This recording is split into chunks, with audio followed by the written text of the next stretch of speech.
Hi, it's Dr. Mark, and I'm here with Vertiball, and today I want to talk about foot pain, or more specifically, plantar fasciitis.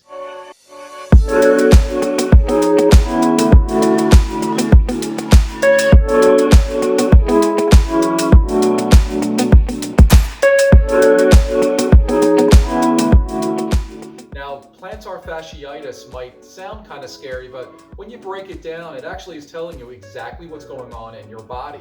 Now, plantar fascia is a piece of tissue that sits on the bottom of your foot, and by adding the little ending itis, it just means inflammation. So the Vertiball and plantar fasciitis is a great combination because by using Vertiball on the bottom of your foot, you're able to put a really good amount of pressure down on that fascia. And what we find is the best way to release or to get improved motion in fascia is through friction. And we get that with the Vertiball. So first, let me show you where the plantar fascia is, and then we can show you how to use the Vertiball to hopefully give you some relief. Now, the plantar fascia is a tissue that's going to run from the bottom or the ball of your foot down to the heel, and it runs in these long strands, and it eventually looks like one big piece of tissue. Most people who have issues with their plantar fascia are going to get pain that feels like it's in and around their heel. We get it because the space between the ball of your foot and the heel separate, and it starts to pull on where it starts and finishes. And that irritation is going to get that itis, that inflammation. So when we use the Vertiball on it, I'm going to have it here on some tile so we can get that nice firm foundation. We're simply going to release the ball from the attaching unit. We're just going to get it down onto the floor.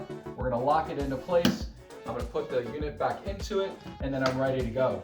So when we're going to release the foot, I want to try to create as much tension on the bottom of this foot, or the bottom of the plantar fascia, as I can.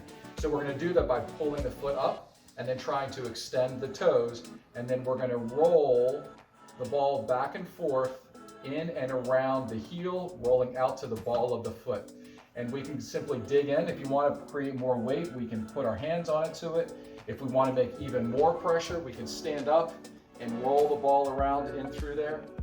And we want to go to those tender areas and just create a little bit of that friction in and around the foot.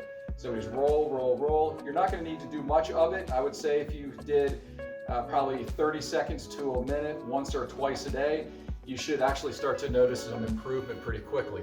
Now, it can be uncomfortable, so start off simple, and then you can build and add more and more pressure. But with the Vertiball creating the friction on the plantar fascia, hopefully you can get relief like so many of the patients that I've recommended the Vertiball get. Good luck.